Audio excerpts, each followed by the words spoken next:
Hello everyone, I hope you're all well, and a warm welcome if you're new here. Hi, my name is Lisa, and today I'm jumping into the Venus retrograde, which will be going on for the next few months, but it will be a theme that really is going to be carrying out all through the year, and it's quite an important one, and I will be jumping into why that is and why this is something to really pay attention to.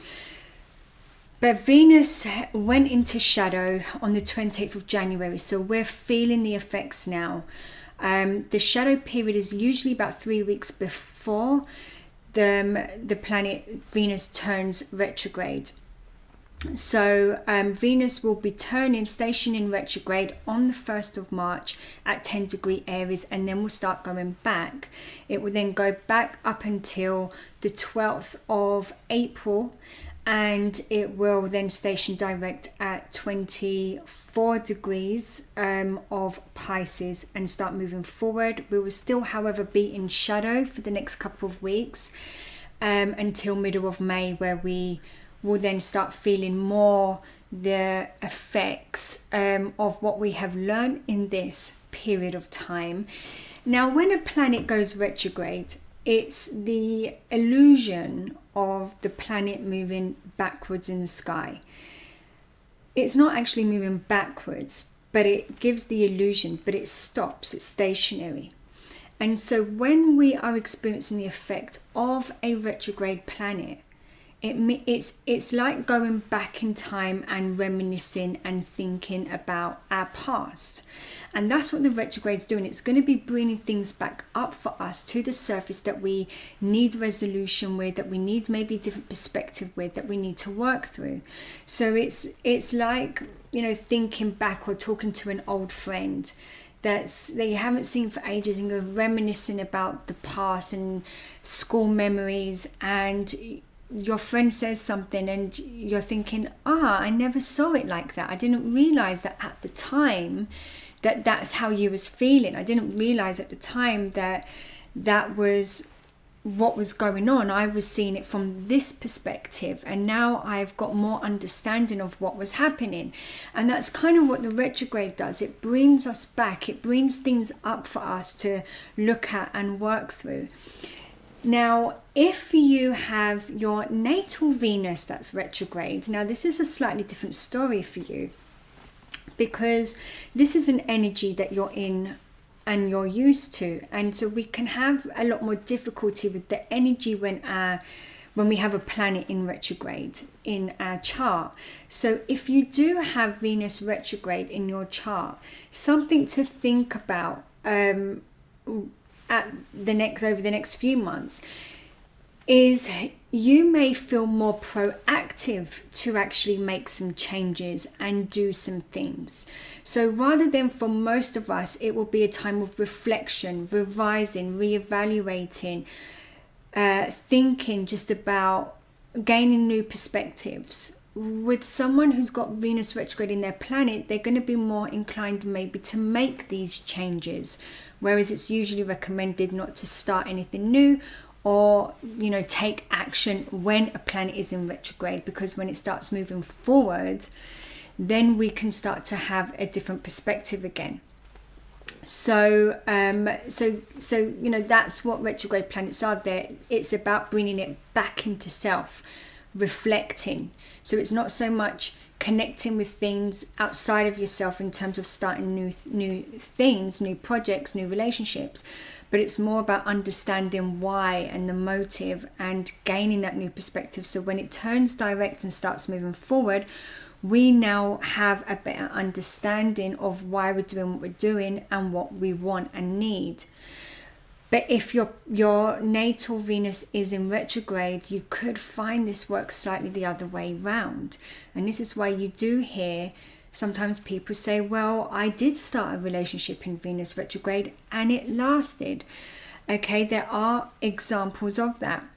But, every chart is nuanced, it's different. And if you have your Venus in retrograde, then this may play out as slightly different energy for you. Okay, so keep that in mind. The other thing is, if you do have planets in retrograde, something that you can keep in mind that's really, really useful is that usually when we have a planet in retrograde, we tend to take on and adapt the habits and the traits of the opposite sign, but the more negative traits. So let's say, for instance, you have Venus in Cancer retrograde. Then it's more likely that you have adapted and take on the negative traits of Capricorn, which would be being very stoic, and finding it hard to express emotion. And maybe you're someone who takes care of others in a very more physical, tangible, more masculine way. And you can become depleted and deplete yourself, and you just don't really connect much with that emotional side of yourself in terms of the way you connect with people and even yourself. So whenever you have a planet in retrograde, and this goes for all planets in retrograde, have a look at the opposite sign. And have you gone to the extremes of what that sign is? And if so, then when a planet now, for instance, is in retrograde, this is a time for you to start reflecting on how you can now bring that balance back and start to embody the sign, the energy of where your planet is. So if your Venus is in Cancer, then it's starting to understand, how can I embody more of that receptive give and take and nurture? How can I nurture myself? How can I show nurture in a more emotional, tactile kind of way, and be more expressive in it in that way. So that's just, an example. But if you do have retrograde planets, this is something to think about that will help you create that balance. Otherwise, you won't find much harmony in that area of your life or what that planet represents. So now with Venus in retrograde, we may find that we are coming across obstacles when it comes to things such as relationships, money, our finances, and how that's all linked in with our self-worth. And the thing is when, on a normal day to day, everything we do is coming from that subconscious place, and we're not really aware of it. But when a planet goes retrograde, we become more aware of it. So we are now being faced with those challenges and those obstacles more to say, hey, look at this. Is this really in alignment with you? Is this really what you want? So for instance, you may now, Venus rules money and finances and things that we enjoy and brings us pleasure. And so if you're someone, let's take for example, who spends money every time you get it, and you're quite impulsive with it, then Venus retrograde is going to start to say, hey, why is this? Where is this coming from? And it's going to throw some obstacles where you're going to be forced to look at it, because now you've overspent and now you're struggling with something and you're having to go back to the drawing board and be like, okay, so how can I now change this? Why is this? Why do I have this need? When really what's happening is deep in the subconscious, maybe when you was younger, there was a lack of money and maybe you didn't have a lot, and having things that you wanted was very rare. Or maybe when you had money, it was taken away from you, or you had to go and work and give it to your family because they never had money.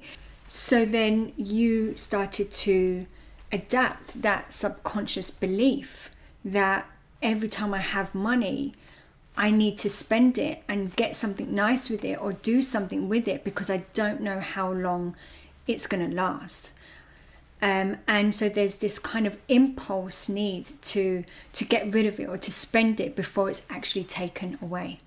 So these are just little things that can be coming up for us to make us realize, I see that. And so this can show up in things such as, running into debt, or, someone saying to you, or a partner saying to you, come on, we need to sort this spending out, right?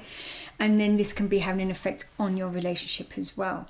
So there's lots of ways this can be playing out, but it is really all deep rooted in the way we are connecting with ourselves to the more tangible things around us as well, such as our relationships and our possessions and money.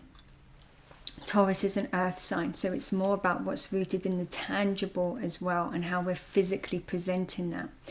But so within, so without, right? So everything outside of us is going to be a reflection of what's inside of us and what's going on. Now, one way that you can understand this a little more of what's going to be coming up for you over the next few months, yes, you can have a look at your chart and see where is your Pisces and Aries house, because Venus will be retrograding through Pisces and Aries. So it's going to be going into Aries, retrograding Aries, come back into Pisces, and then back out into Aries. So it's going to be the themes of your Pisces and Aries house. But really what you want to do is, if I was to ask you right now, what is coming up for you that is your biggest challenge? What are you challenged with right now? What's your biggest concern or conflict? Whatever just first came into your mind is most likely what you're going to be focusing on in the next few months. Because remember, you are your chart. You're your living chart. So you live and breathe it, which means that if you want to understand it, you just have to tap in. So we can look at our chart and it can help us hone into certain things to help us understand ourselves better. But everything we need to know really is within us. And that's part of what our chart wants us to do. It wants us to feel more connected with who we are. It's not just always referring to the chart, but referring to knowing that we can refer to it within us as well.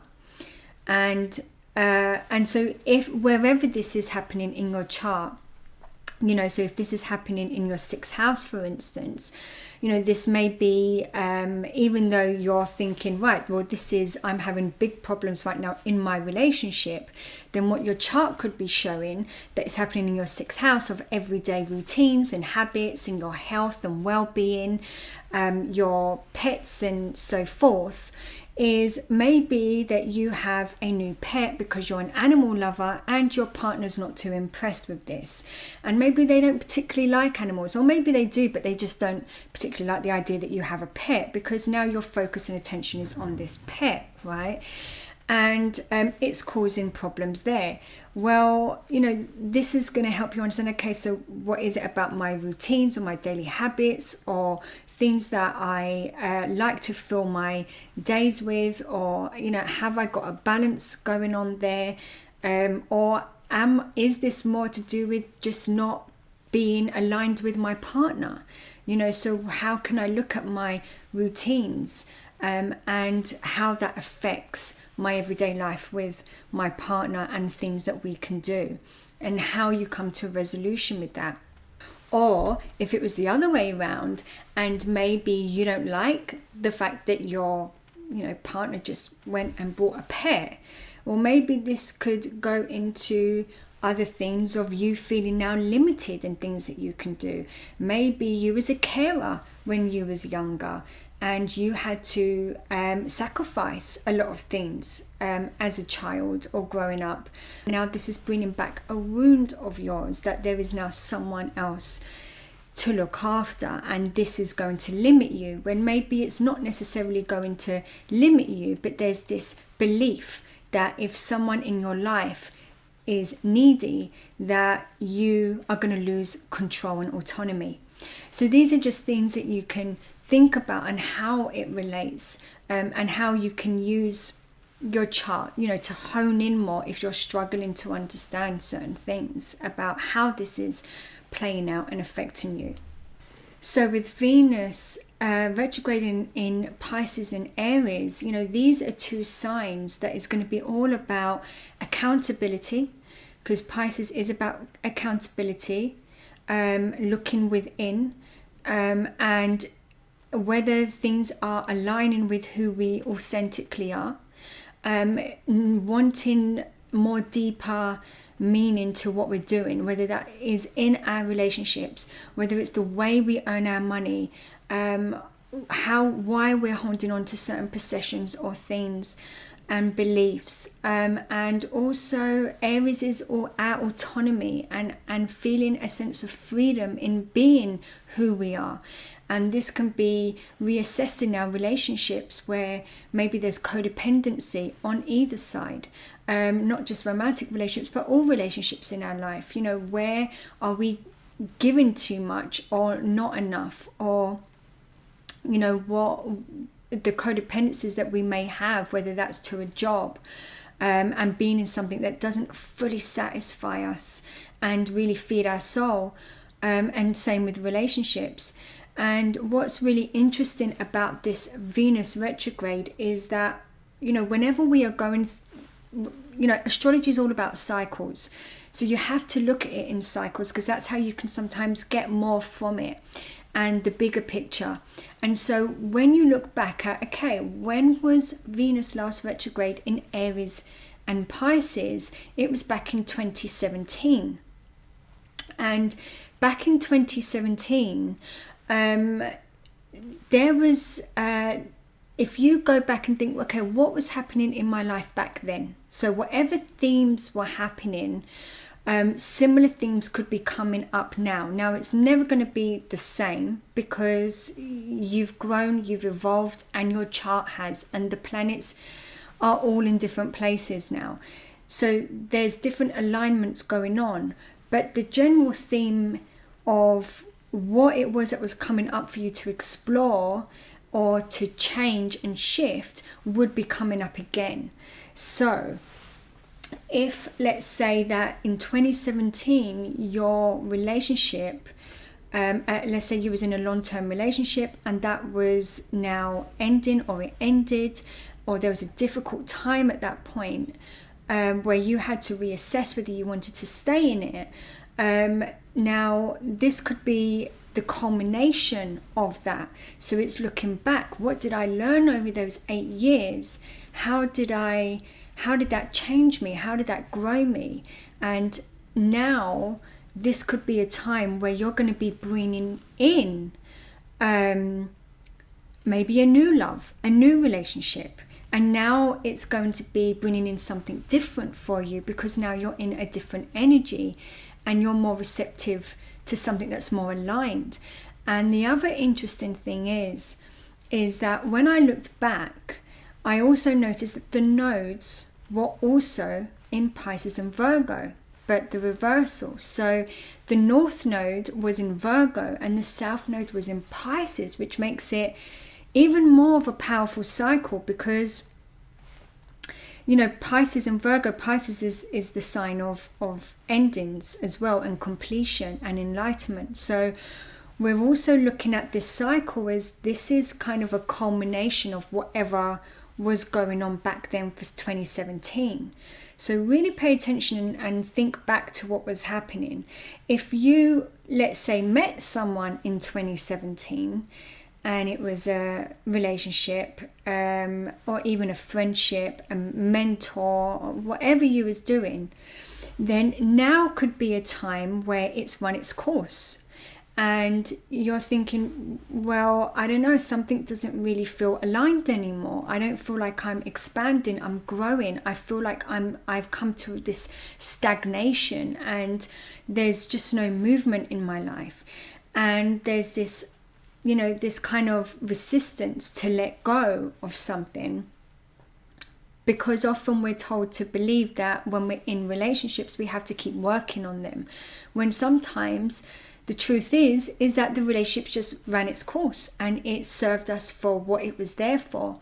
And sometimes we think that relationships have failed because they haven't lasted. But not all relationships are meant to last. Whether it's romantic, friendships, whatever they are, they're not meant to last. But it doesn't mean that they're not meant for us. Of course, everything that happens in our life is part of our journey and something that is going to take us to that next level. So it's being able to understand that everything in our life is a cycle, and that if we come to this point where we feel that growth now is not happening for us further, then there's something in our life, whatever area that is, work, relationship, whatever it may be, there needs to be a review of it, of, is this something to now take into my future? Is this something now that is going to keep propelling me to grow and move forward? And if not, then maybe it's time to let it go. And there's nothing wrong with that. That's how it's meant to be.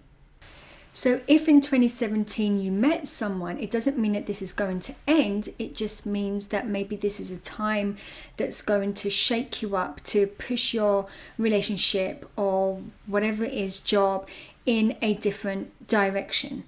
Okay, so it's kind of rolling with that, whether, you know, there's now a need for change, or whether it's something now to leave behind and step into a brand new cycle for more growth. Now, the other interesting thing is Chiron, back in 2017, was on 24-degree Pisces. At the time that Venus had stationed retrograde, back in 2017. Now, when Venus stations direct on April the 12th, it will be on the 24-degree Pisces. So there's something very healing about this cycle. As we know, Chiron is the wounded healer, and it's there to bring healing to us. If you look back to 2017 to now, you know, how have you changed? How have you grown? How do you see yourself in the world differently? And how do you want to now align with that moving forward? So yes, you may hit some struggles and obstacles over these next few months, but they are there to help you move forward. They are here to shake you up and to help change and create new perspectives. Also, just keep in mind that you may find this urge to want to push forward when it comes to Venusian related topics like love and money and doing things that make us feel good. But if we are too impulsive and we rush into things in this retrograde, we may start to regret certain things and look back when Venus goes direct and starts moving forward. We may now look back and regret some of the actions that we have taken if they are done too harshly. This is a time of introspection. This is a time of reevaluating, of really getting real with who we are, what we want, and what we need. So I hope this has helped. I wish you all so much love. Bye.